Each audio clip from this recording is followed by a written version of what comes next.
Hey everybody, so over on TikTok, someone responded to my video on the Bible.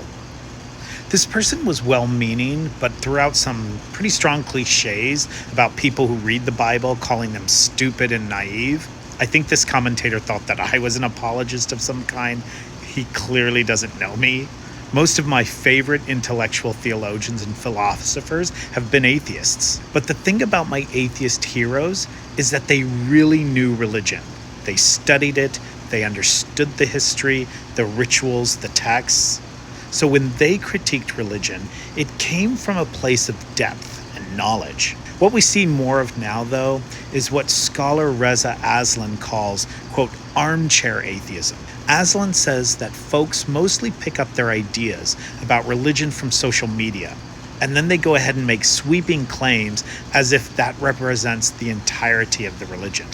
So for instance, they'll often comb through scripture and cherry pick the most violent passages and then present them as if that were the sum total of what billions of people of faith actually live and believe.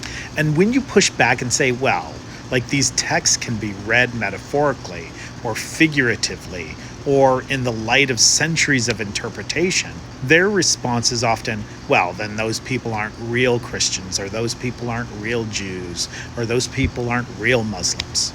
The irony, of course, is that most of my atheist students read more scripture, but actually end up reading scripture as literally as the religious fundamentalist students do.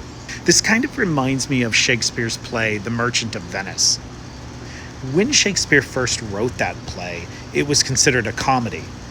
But because of Shakespeare's anti-Semitism, it comes off today as sort of cringy and doesn't play well to a modern audience. If you watch the film version with Al Pacino, his Shylock is not a clown, but a deeply sympathetic man who's been crushed by prejudice.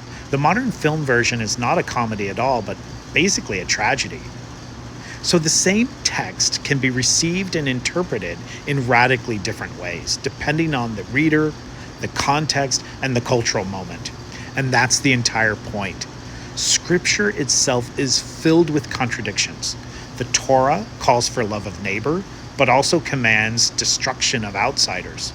Jesus says, give away your cloak, and also he says, I have come not to bring peace, but a sword. The Quran declares that to kill one person is to kill all of humanity. It also says that idolaters should be slain. Aslan says that the real question isn't just what does the text say, it's how do you approach the text? Even a child can see the verses we emphasize, the ones we give sort of moral weight to, has everything to do with who we already are. Which is why it's frustrating that so many public conversations about religion lack that basic level of sophistication. Religion is not inherently peaceful, nor is it inherently violent, pluralistic, or oppressive. People are, and people bring their own values to their religions, not the other way around.